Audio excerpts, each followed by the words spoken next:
Welcome to Learning in Action's Podinar series. Today, our theme is a plan for redefining, recreating, and re-energizing your work, your life, you, with my friend and guest, Joey Coleman, who I'll give a proper introduction to in just a moment. I'm Allison Whitmire, President of Learning in Action, and I'm joined by my colleague, Sarah Bush. Hi, Sarah. Hi, so great to be here. Yeah, thanks for being here. So what's a Podinar? It's a cross between a podcast and a webinar. It's interview style like a podcast and interactive like a webinar because we love having you here and we want to interact with you live. Our mission at Learning in Action is to heal the divide, is to reconnect us with the essence that we are, reconnect us with the love that we are. And when we can heal the ways in which we're divided from the love that we are, we can heal what divides between us. And that's our mission. And we believe that by inspiring, educating, supporting, nurturing coaches and HR professionals and OD professionals in the world, we're accelerating the healing of the divide and our dividedness. So that's why we do these. So what are we going to do today? We're going to be exploring the role of mindset and beliefs and what we hang on to during challenging times. We're going to share a framework for working through difficulties presented by the pandemic. We're going to discuss what it means to choose your own reality. We're going to consider how we can be resourcing ourselves to be there for others. And we'll be offering one thing we can all do now to refine, recreate, re-energize ourselves. And with that, I will introduce my friend and colleague, Joey Coleman.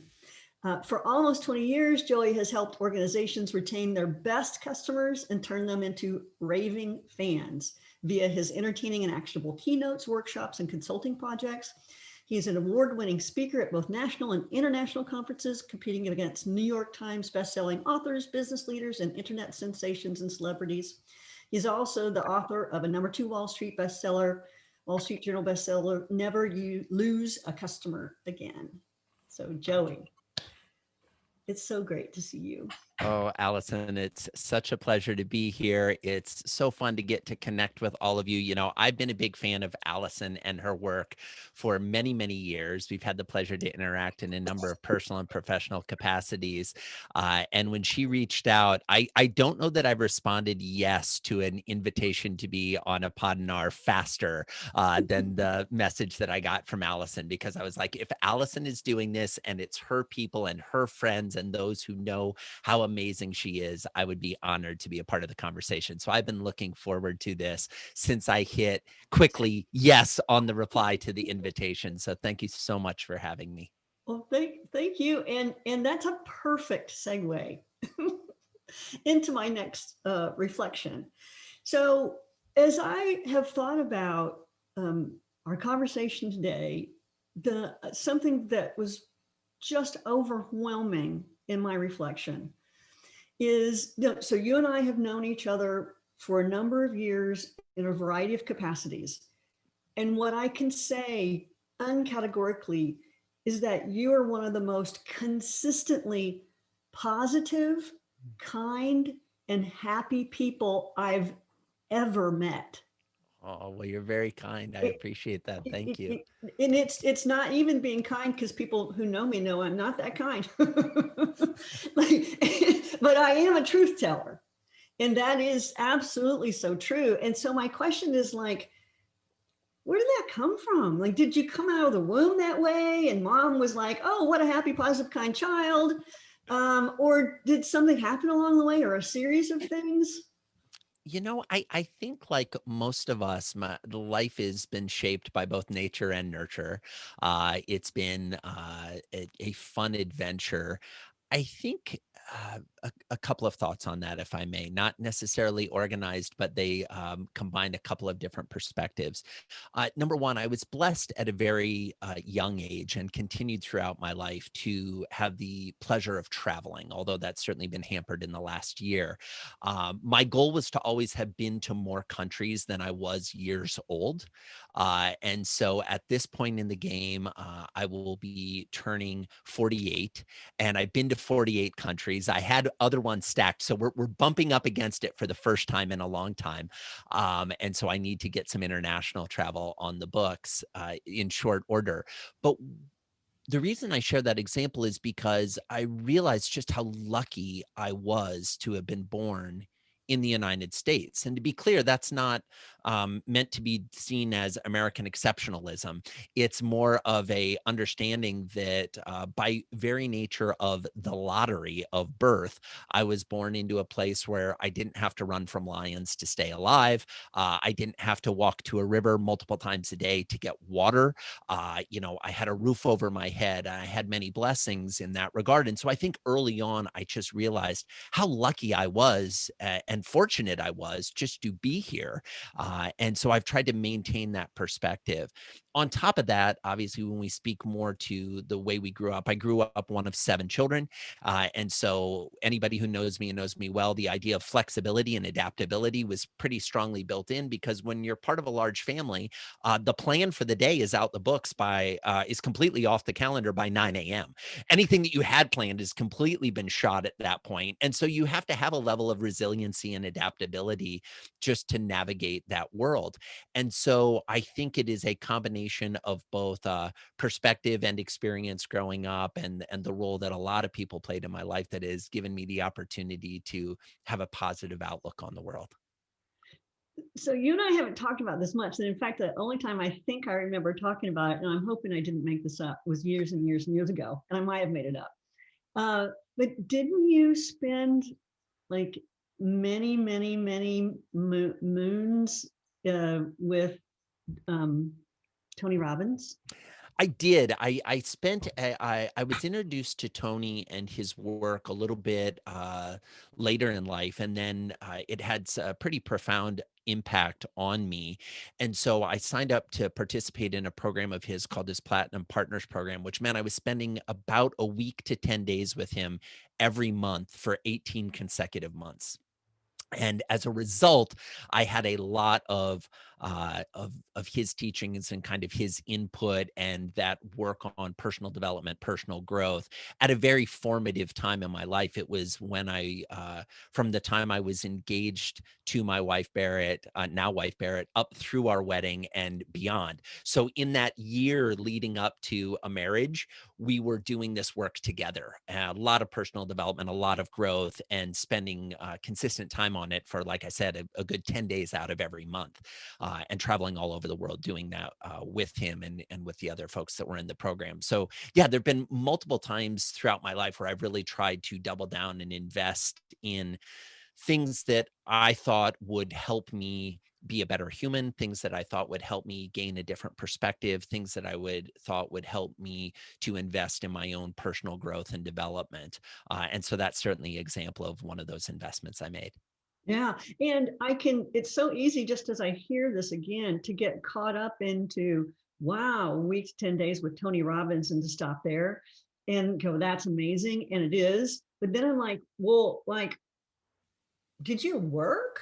What an enormous investment, not just of time and energy, but like, how did that, how did that work? Yeah, no, it definitely was one of those points. And to be candid, part of the reason I stayed for 18 months and not longer was because at some point you have to go back and earn the dollars that allow you to participate in these types of events and engagements. And I also realized that I was coming away with a lot of tools, but not getting as much time for implementation as I would have liked.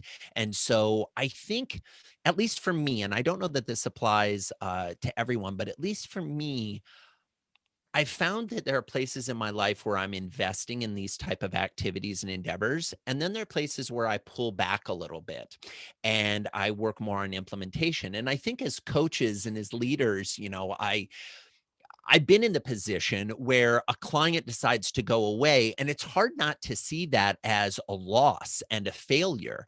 And yet I've been that same client who was thoroughly happy with the work that was happening. And I decided to step away because I just needed to come up for air a little bit. I needed to step away from the fire hose of learning and development and actually implement a little. And it wasn't a commentary on the teacher or the mentor or the leader that I was working with.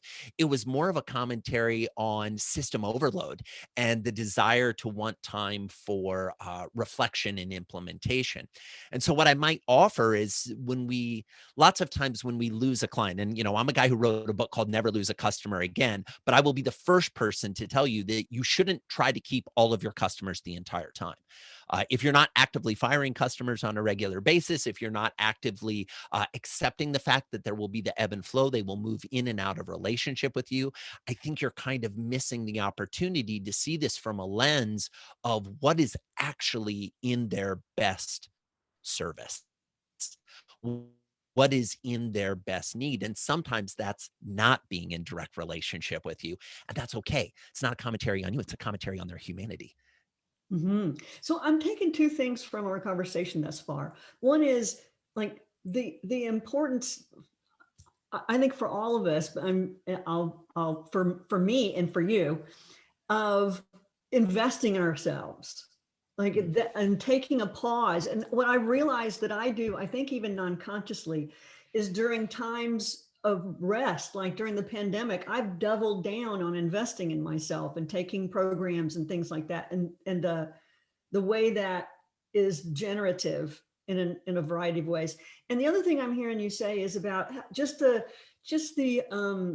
seasonal nature of us and our clients, of the ebbs and flows. And one thing I did want to say during this time, just is to normalize, because we coaches can, like all other humans, can kind of talk about how great everything is and maybe not talk about when things are hard. And I'll just say that, like, learning and actions revenues are down 50%.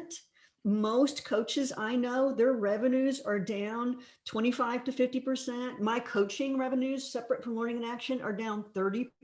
Like, so I'm saying that not to, bring the mood down, but to just to normalize, like, this is something we don't talk about. So if everyone here is like, you're going, oh, business is hard, and like business is down, and it can be so easy to feel shameful around that, or maybe that's just where I go. I don't know. Oh, I think totally. And I think this is the fascinating scenario that we find ourselves in as a species globally right now. I mean, here's the thing. I'm a student of the human condition, and I'm a student of history. And when I look at it, never in the history of humanity has a single scenario affected every human being on the planet at the exact same time for over a year. We're fast approaching over a year that this is impacting the globe. And here's the thing, whether you're in the United States, whether you're in Fiji, whether you're, in Europe, whether you're in Africa, it doesn't matter. You have been dealing with the pandemic. You have been dealing with the associated stress and uncertainty from that. You've been dealing with the economic implications. And here's the really insane thing. There are people who have lost their jobs who are in a worse financial situation than they have ever been before. There are people who have pivoted and, despite the onslaught of insanity, have been able to claw and hold on to some semblance of the life that they knew before. And then there are actually people who are doing better financially, personally, emotionally, and health-wise now than they were before the pandemic. But guess what? They feel guilt and shame that they can't talk about it because they know the reality of the situation that so many of their peers and colleagues have faced. So for the first time in human history, regardless of where you are on the spectrum, you feel guilt and shame about speaking about your reality. That's terrifying. That's terrifying. I don't think we have a framework. I don't think we have a context. I don't think we have a proxy for how to navigate out of this situation at a global level as a species, which is why I think there's an opportunity for us to be called forward, to help call each other forward, to say the game has changed forever if we choose to acknowledge that the game has changed forever, and I don't want to play the game anymore by the rules that the game was previously being played. I want to choose into something completely different. Mm.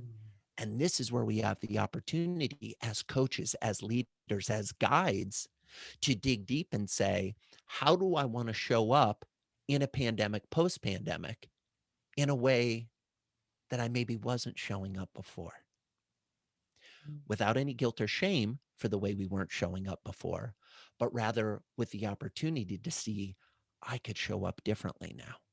You know, a child doesn't feel guilt or shame that they weren't able to tie their shoes. They just see an opportunity going forward that now they understand how to tie their shoes, and it will make navigating life a lot easier than walking around with the shoelaces untied. Maybe there's an opportunity for us, instead of judging the past or the present, to look forward to the future and say, this is my chance for reinvention. And it's a global chance for reinvention. And we're all in this together. What do I want to do? Last thing I'll say to this point, just in the interest of full disclosure, prior to the pandemic, 2019, I flew 160,000 miles on Delta. I was giving speeches here, there, and everywhere. And this month, last year, February of last year, I did 19 keynotes. For those of you keeping score, February really has 28 days. So I did 19 keynotes during that time period. Since March 10th, I have not been on stage. My entire business, 95+% of my revenues came from me standing on stages in front of audiences of greater than 500 people. I don't think that's coming back anytime soon. I don't think we will gather in large groups again anytime soon. I think we're at least a year away from 1,000-person events, at least, if not more.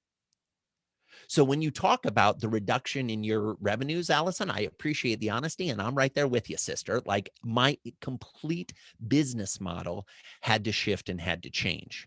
It was not all roses and sunshine and rainbows. It was, oh my gosh, something has happened beyond my control that no matter what I do, I can't get back to that point. So what do I want to do differently? How do I want to grieve that loss?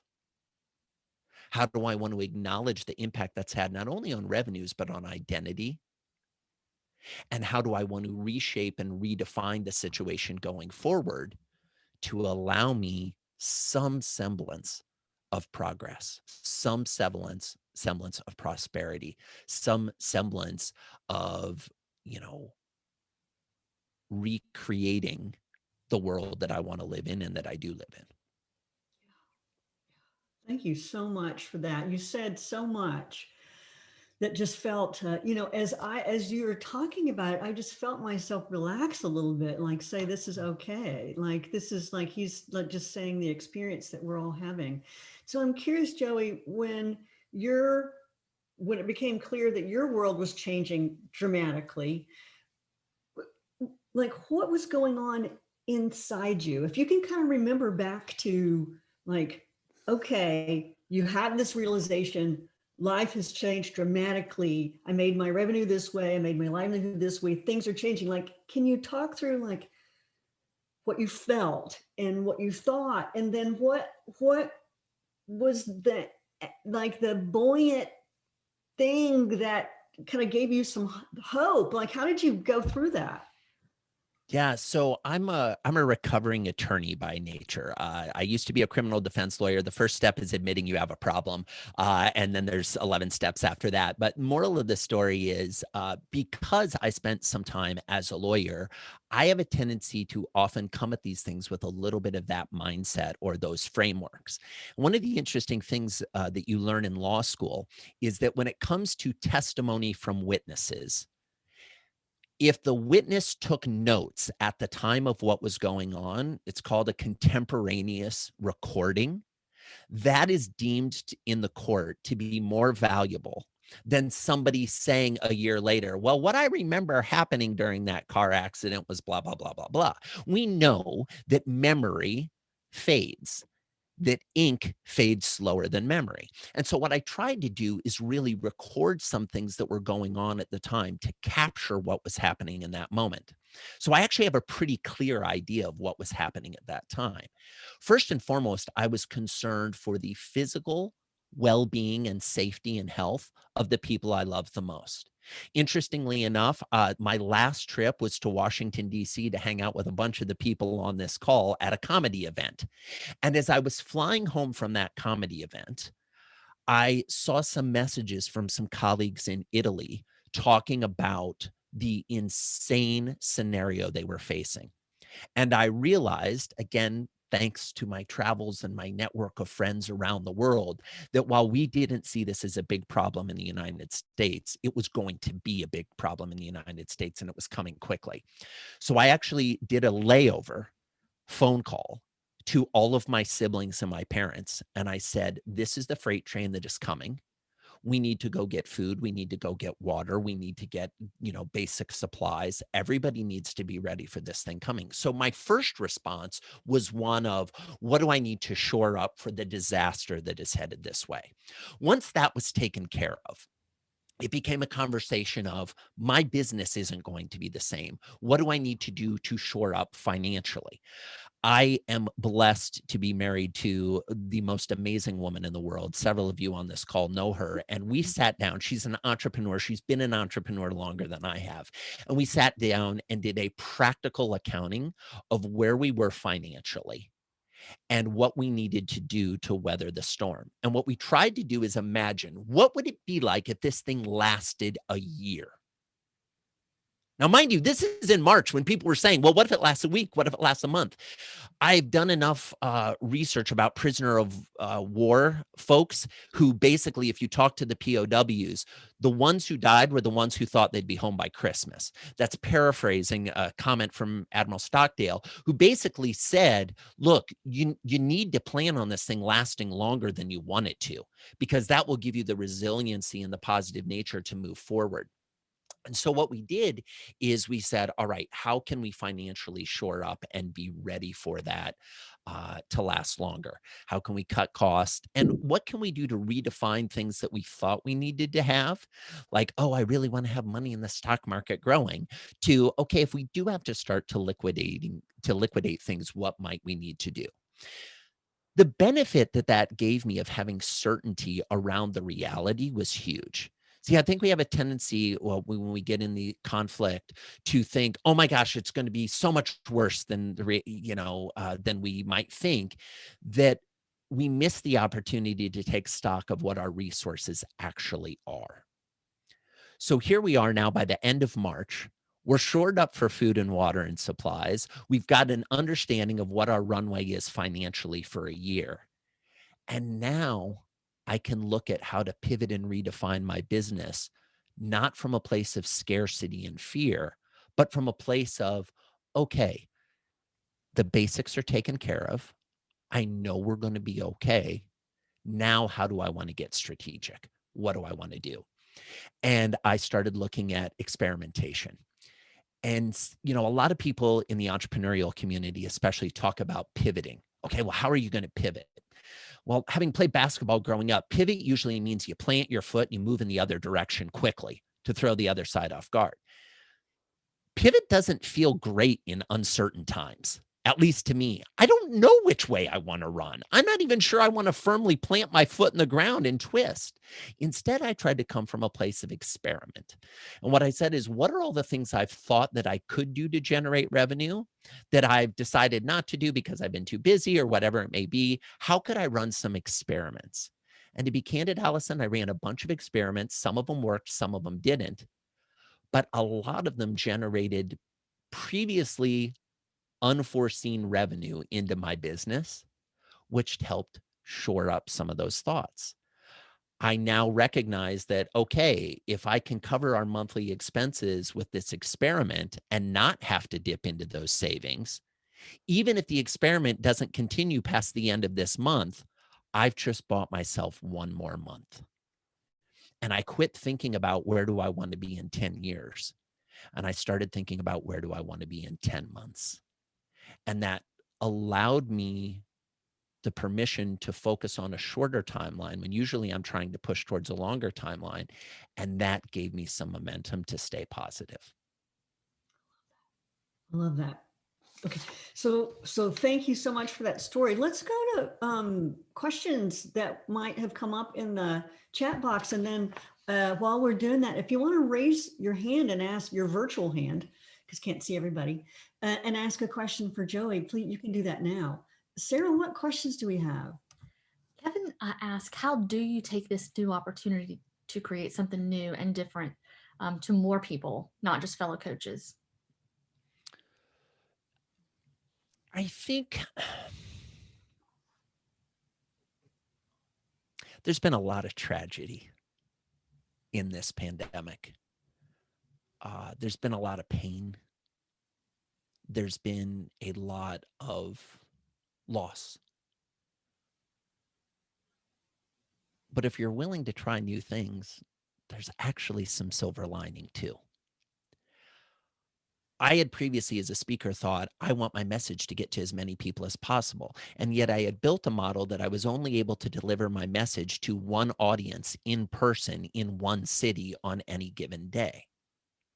Next week, I have a day where I will do a speech for 1,000 salespeople around North America, followed by a presentation for 200 accountants in Europe, followed by an audience of what we're estimating is going to be several thousand in India at 4 a.m. 4 a.m. my time. My reach has been able to get a lot broader because I deliver my conversations remotely now and over Zoom.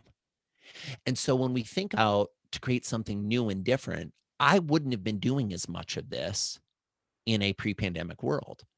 It's also the case that a lot of the people hosting conferences wouldn't have been accepting of, hey, why don't you just video into India instead of get on a plane and fly to India? And so I think when we think about those new opportunities to reach more people, it's useful to think about how can we use technology in ways that maybe we weren't as excited about or the marketplace wasn't as excited about to connect with more folks. I'm a big fan of the breakout rooms on Zoom because it gives you the opportunity to actually have hyper-personalized conversations in a large setting. The breakout room in the virtual meeting is kind of the equivalent of passing somebody in the hall and striking up a conversation. But the cool thing about the breakout room is it forces you into the conversation. So the introverts don't need to just walk up to someone randomly with a cup of coffee and say, hey, why are you at the conference? Instead, the conference leader can say, here's the question. Now go into the breakout room and answer some questions that are kind of pre-framed by the speaker or by the host. And so I would say the opportunity is to not be limited by your preconceived ideas of how your message can be packaged or transported, and instead explore entirely new ways to do that. Mm-hmm. Mm-hmm. So one of the things we talked about is a framework that you kind of came up with that it sounded like it was very organic and yet made a whole lot of sense. Can you talk a little bit about the framework, and then Nima, I'll come right back to you, buddy. Well, and to make sure I understand, Allison, that there's a couple of different framework type things that we could go with. Are you talking about the one that we were talking about, the Maslow piece and how that can apply internally and externally in a business context? I would go wherever you want to go. Awesome. So with your permission, let me just we'll make this answer a little bit more businessy in that regard, if you all are okay with it.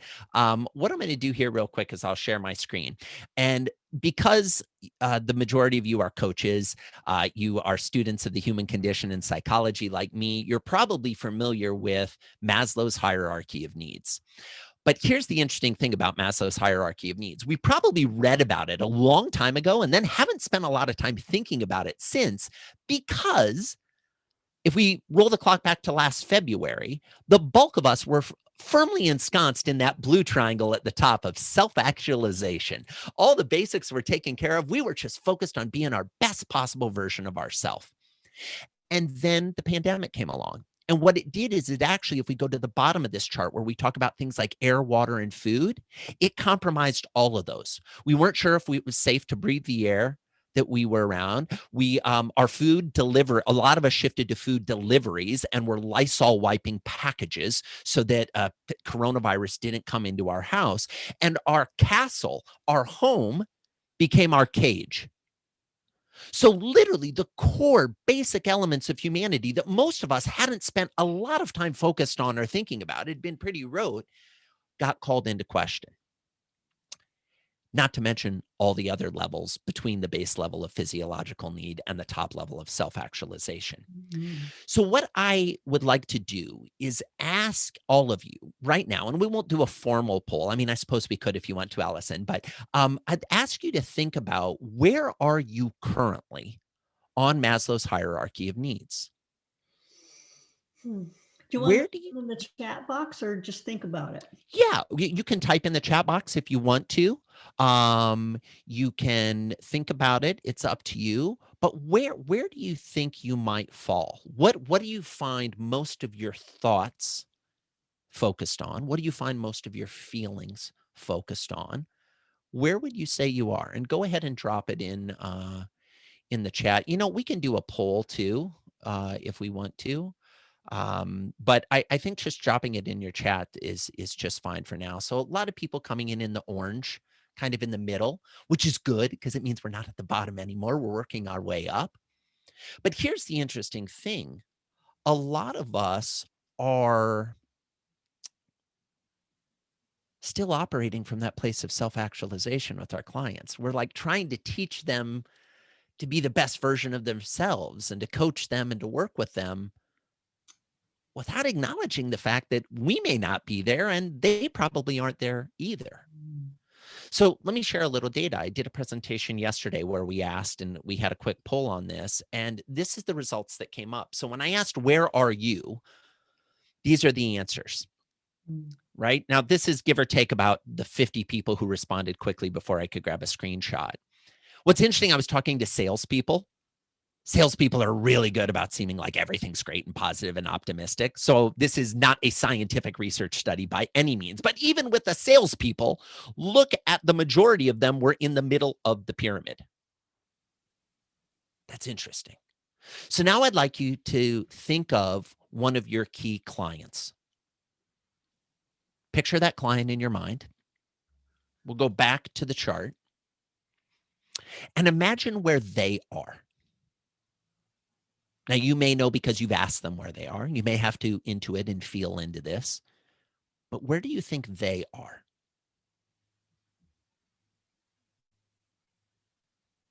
Notice if that place is different than where you are. Mhm. Notice if it's above you or below you on the pyramid. Notice if the tools and techniques and conversations you would bring from the place you are in the pyramid into the conversation with them in the pyramid might feel like you're raining down positivity on them when they're trying to shore up basic building blocks of the foundation of their life. When I asked this same question of the audience yesterday, here are the results they gave of where they thought their clients were. That's interesting. Now, again, this is a sample set, give or take, of 50. But my intuition and instinct tells me it's illustrative of life. Mhm. The people we are serving are probably not in the same place on the pyramid as we are. Mm. And to me, that alone has given me perspective that has allowed me to change some conversations that I'm having. So how do you change that conversation? Because not all, many people, clients, even coaching clients kind of may not want to go there. Yeah, it's a choice. Like everything in life, it's a choice. Do you want to go there or not? You know, I thought long and hard about how I wanted to show up in this conversation, how much I wanted to share. Because let's be candid, even though a lot of us are in the space of, you know, oh, what you see is what you get, we're also human, right? There's a reality that there are some things that even our closest friends don't know. One of the commitments I've been working to make to myself, and it's a daily practice, is to more consciously decide how I show up in the world, because I think it's what the world is calling for right now. Somebody said in the chat, I noticed, depending on the day, I can be in multiple places on the pyramid. I resonate with that remark. Depending on the hour, I find myself in multiple places on the pyramid. Right now I'm feeling pretty good. I'm in the esteemed self-actualization in our conversation. But, in the last few days, I've been in more of the physiological needs as I think about, some family members who have needed to go into the hospital for some non-COVID related healthcare issues. But that means they're going to be in a place where they might be exposed to some COVID scenarios. That's within the last 24 hours. These are people I live with. So it's like we can jump back and forth. I think I don't even want to call it necessarily a tool or a technique, but the way that has worked well for me is a model I like to call I go first. Mm-hmm. And here's how that model works. I tell you what I'm wrestling with, even if you're my client, as a way to give you permission to be honest and tell me what you're wrestling with. Now, what's interesting is depending on the coaching methodology that you've come up through, or if we think about therapists, we potentially blur some of the rules. I kind of don't care. Sorry. That's the entrepreneur rule breaker in me. I'm like, well, sorry. And so if this is not in alignment with your ethics and your beliefs and your coaching and your training, you can disregard this part of the conversation, no problem. But I think we've reached a point where we can build stronger, deeper, faster connection if we're willing to be vulnerable first. And I get that creates an interesting mix in a professional client relationship. But sometimes it also allows us to know that the person who's giving us advice is human too. And that makes it easier to listen to the advice. So in my experience, the results have been better. The outcomes have been better because it didn't feel like the ideas were coming from on high or from on a pedestal or wherever it may be. It felt like more of an exchange between two humans. Mm-hmm. I love that. And even just introducing this with our clients exactly the way you did. That's so easy to do. Yeah, thank you for that. Let me go to Nima. Do you still have your question, buddy? I do. Hi, Hey, Allison. Nima. Hi, Gary. How Hey. you doing? Thanks so much for joining us. Thank you. Thank you both. By the way, what you just said reminded me of Simon Sinek's new book, Infinite Game, and he talks a little about the difference between positivity and optimism.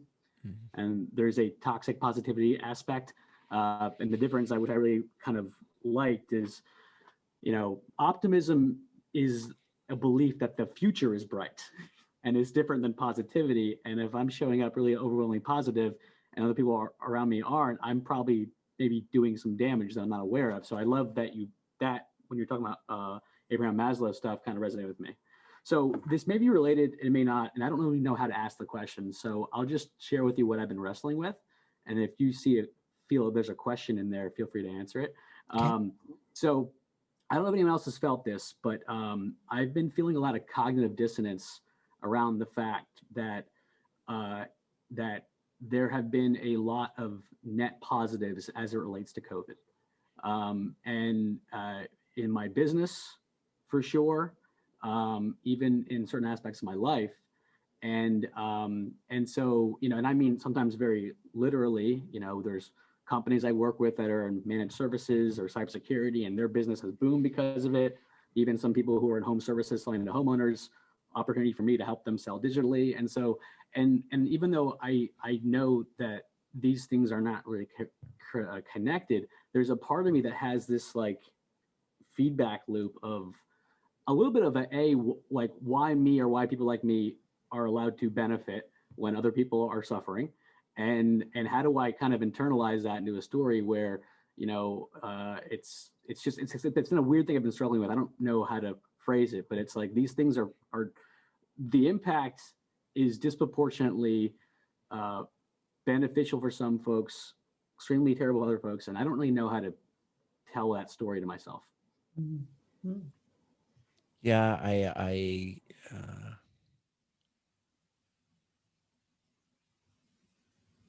it's a challenging time, to say the least. And here, my thought on it, Ema, would be that that's actually always been true. The pandemic hasn't made that more true. It's maybe made it more visible. It's maybe made it more in our backyard as opposed to happening on the other side of the world. But this idea that life, quote unquote, is easier for some versus others, life is more beneficial for some than others. This is, in many ways, at least from my perspective, the story of humanity. What's come up for me in the last year in particular is a shocking and sobering realization that my perception is dramatically clouded by my point of view. That my thoughts about what's really going on for people is not as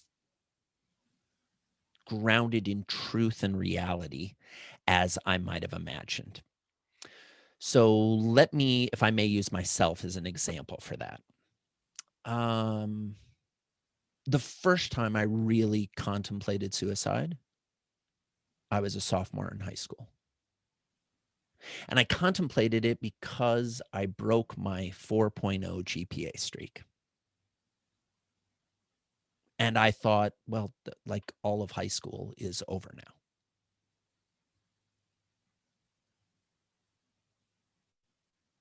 The last time I contemplated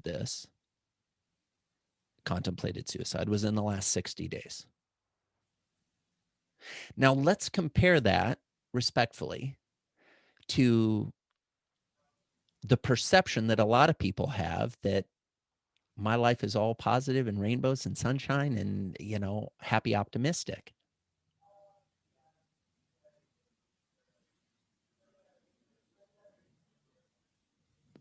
Instead of looking at that as an opportunity for me to feel shame or guilt about my own authenticity or how I show up, instead, what I'm trying to do is look at it and realize that even if I think I know what's going on for other people, I may not, unless I open the door. Unless I open the door to the conversation. Unless I'm willing to share that, like, hey, I dance with demons too.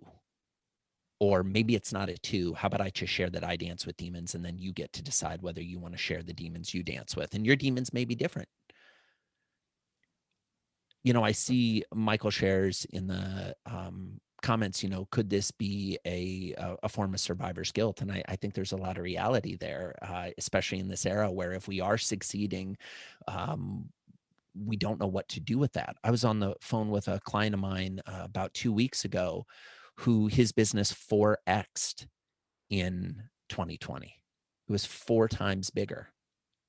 He does online payment processing.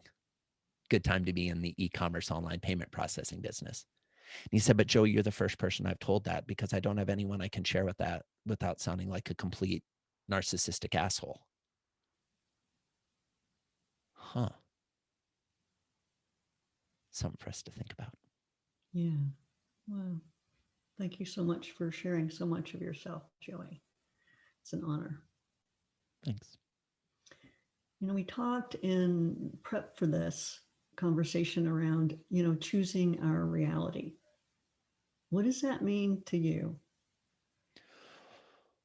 Oh, I'm very fortunate to try to choose it every day. And I'm very fortunate to have 2 little reminders in my life, my 5-year-old son and my 7-year-old son, that our reality can be chosen not only every day, but every minute of every day.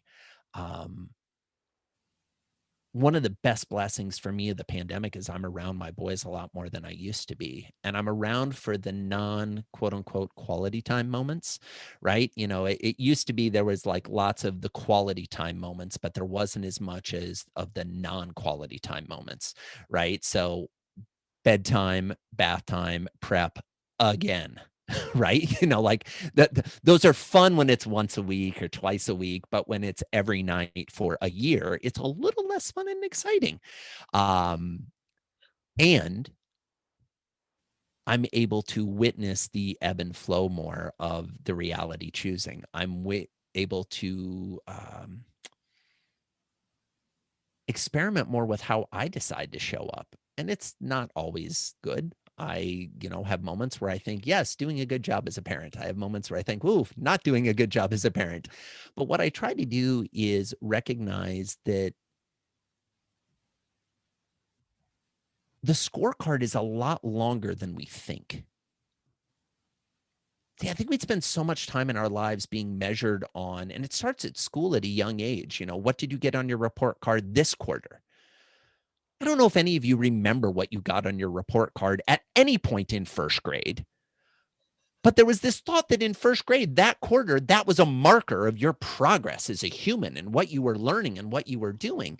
And so we get conditioned into this belief that, it's all about, well, what about now? How am I measuring up now? I've never met anybody in their 90s or hundreds who is talking about how they were in first grade or second grade with anything other than, oh my gosh, can you believe the crazy stuff I did then? What if we just accepted that even though we were quote unquote full grown adults, we could do the crazy stuff now and that would be okay?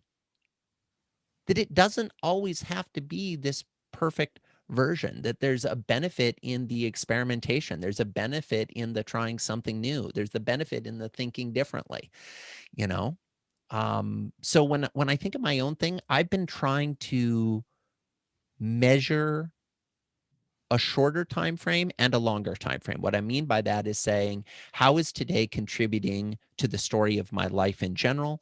And how can I make today being about the best version of myself today without spending a lot of time thinking about who I was yesterday or who I'll be tomorrow?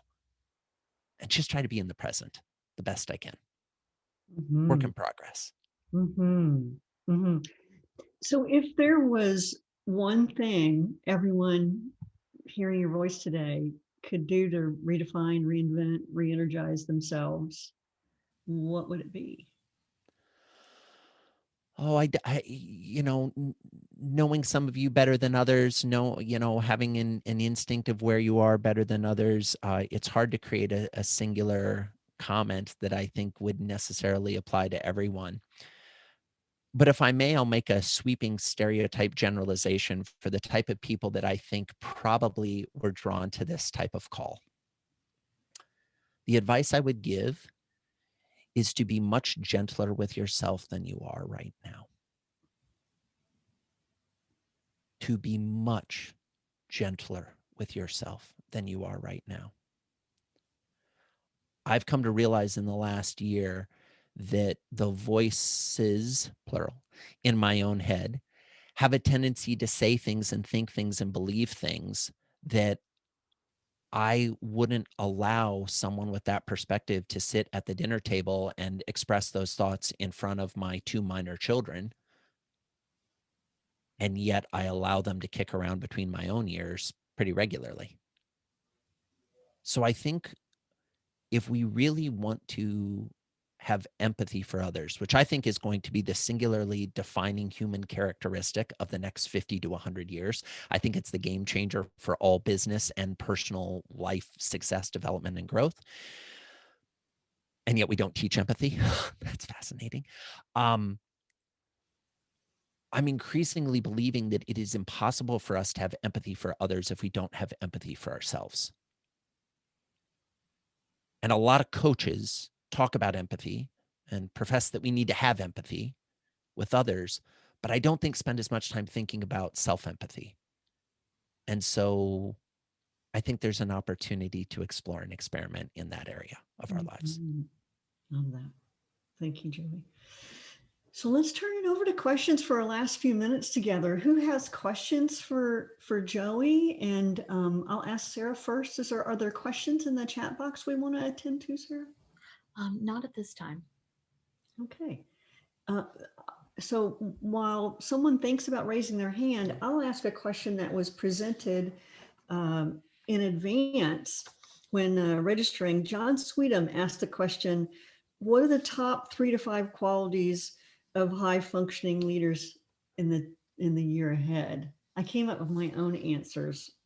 Yeah, I thought I've it was got. a really good question. Yeah, no, I loved that question, John. And what it's interesting. I've seen that question kind of posed in a variety of settings. In a time of volatility, uncertainty, craziness, we often have a tendency to think, well, what do I need to do to get out of this? What do I need to do to be more successful in the future? And I think you hear a lot of people talking about resilience and adaptability. And those are great skills. Those are important skills. But prior to focusing on those two, I would focus on empathy and kindness. I think the best skills for navigating pretty much any scenario in life are empathy paired with kindness. And if you lead from those two places, everything else has a tendency to sort itself out. Yeah. Everything else has a tendency to, come together. So I'd say wherever we can focus on doubling down on empathy and kindness, it's going to serve us well. Yeah. I love that. What I came up with is so fun. And you and I didn't compare notes, and it's incredibly like what we've had, the conversation we've had is right in line with what I came up with. I came up with practically optimistic, present and accepting, kind of was one thing, like willing to accept and be with who and what is, being empathetically compassionate, and being this is nonviolent communication language, being a power with leader versus a power over leader. Mm. And then being strategic. I think it helps in this particular time to be strategic.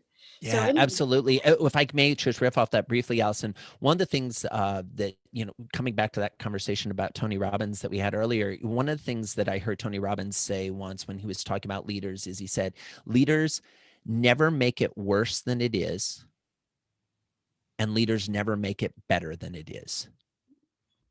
Leaders just make it how it is. And so I think we have such a tendency to, oh, wait, it's the world is melting down around us. Maybe not. Oh my gosh, we're going to be out of this in a week. Maybe not. Let's just acknowledge where we are. We can say where we want to go. We can say where we've been, but I think there's an opportunity to spend more time in the where we are. mm-hmm. Isn't it remarkable how kind of afraid we are to talk about, to say what is?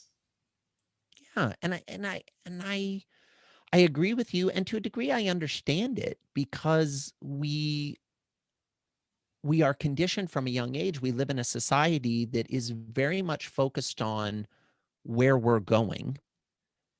And then there's a little bit of focus, depending on kind of where you are on that chart, moving towards self-actualization of where you've been. But there isn't a lot of conversation about where you are.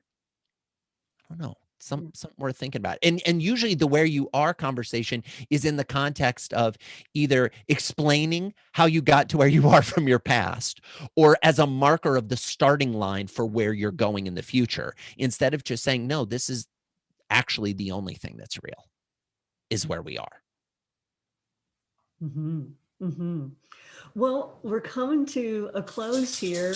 What would you like to make sure you say or share before we sign off? I begin by saying I so appreciate getting the time to spend with all of you, and so appreciate Allison and Sarah creating the space for these type of conversations. I'm not one who's big for social media.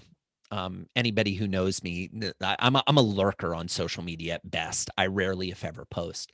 But I saw something the other day, and I've seen it in a couple different ways on social media in the last few weeks, with varying degrees of attribution. So with respect, I'm going to refer to it as anonymous and paraphrase on it. So hopefully I'm not stealing somebody's perspective or content. But I would say this.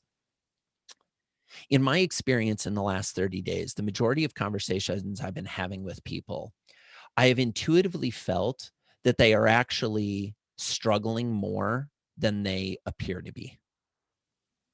That their life is actually harder right now than maybe they've even acknowledged to themselves.